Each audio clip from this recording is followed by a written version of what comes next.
Cleveland. The 40-year-old Flacco entering his 18th NFL season, his second stint in Cleveland. Last year, he started 6 games for the Colts, throwing 12 touchdowns and 7 interceptions. Flacco will make his 2025 Browns debut on September 7th when they host the Bengals.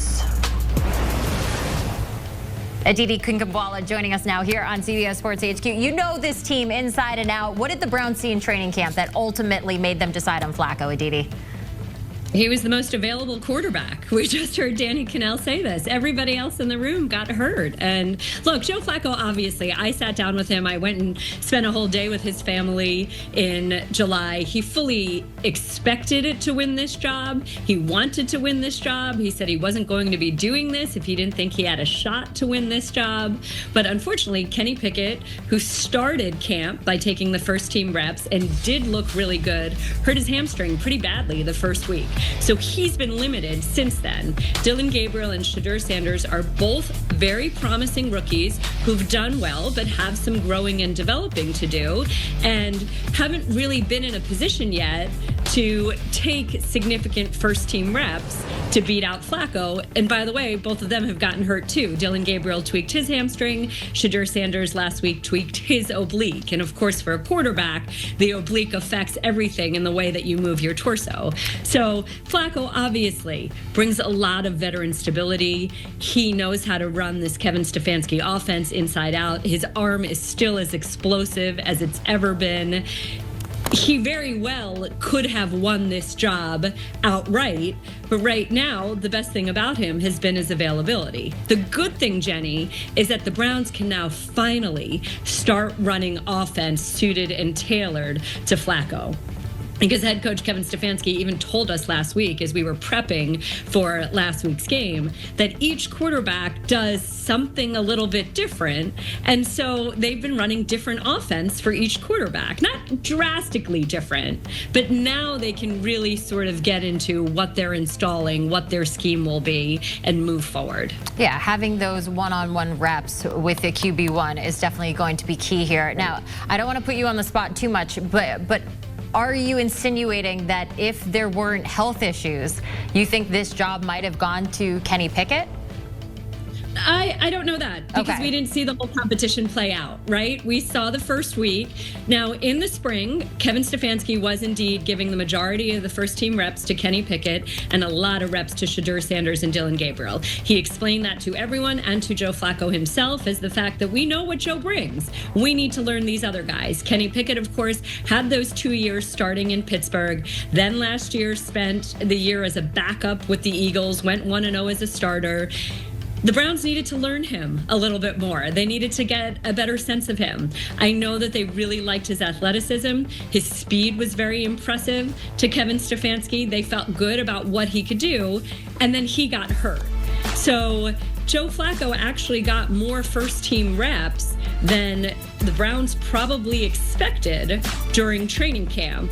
Deshaun Watson, you're seeing over there, he's still not back from the retorn Achilles. So it's a crowded room. And you're forgetting also Snoop Huntley is in there. They had to bring him in 2 weeks ago when Dillon Gabriel got hurt before the first preseason game.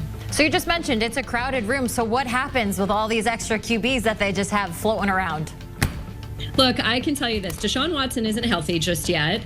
We're still waiting to see how healthy Kenny Pickett is. I know Kevin Stefanski had said to me that he hopes Pickett could possibly be full go by this third preseason game against the Rams, but that's just a hope. And Shedeur Sanders, we don't know how bad that oblique is. And like I just said, for a quarterback, the oblique is pretty significant. So who's healthy? Are all 4 actually going to be healthy at the start of the season?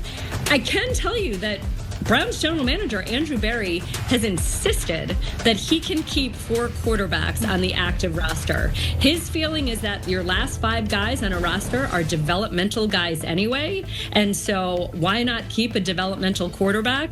But I can also tell you, Jenny, that I was chatting with an offensive coach in the NFL just last night who was asking me about Kenny Pickett as a trade object for trade status. And I do think, and not just Pickett, it could be Flacco, If you look around the league right now, there are still some unsettled quarterback situations. There are still some teams that potentially aren't totally satisfied with their quarterback rooms. There's a very good chance that Andrew Berry and the Browns are going to be fielding phone calls for any and all of these quarterbacks right now.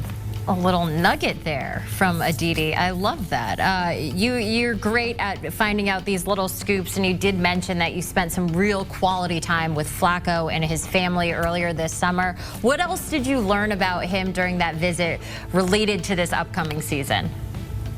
He's playing looser than he ever has. So he still has an enormous amount of confidence. You mentioned last year, Jenny, my crew, our CBS crew, had a bunch of games that Flacco actually played in and started for the Colts. And I can tell you this, Flacco made that offense go. We watched him engineer a comeback win over the Steelers. We watched him almost bring the team back against the Jaguars. We watched him win in Tennessee. It's hard to be in and out, not have it necessarily be your team.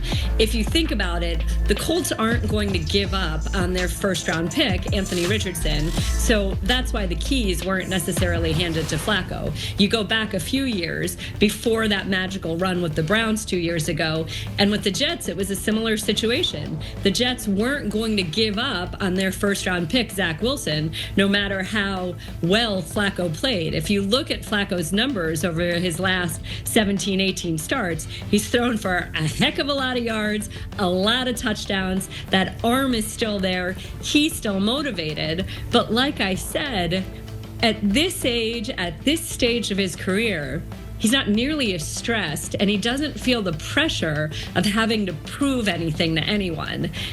And I think you and I both know this. When we're feeling loose, we just perform better.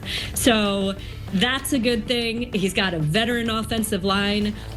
The Browns have gone back to running the ball the way that Kevin Stefanski likes to run the ball. The offense that the Browns ran when Kevin Stefanski won both of his Coach of the Year awards.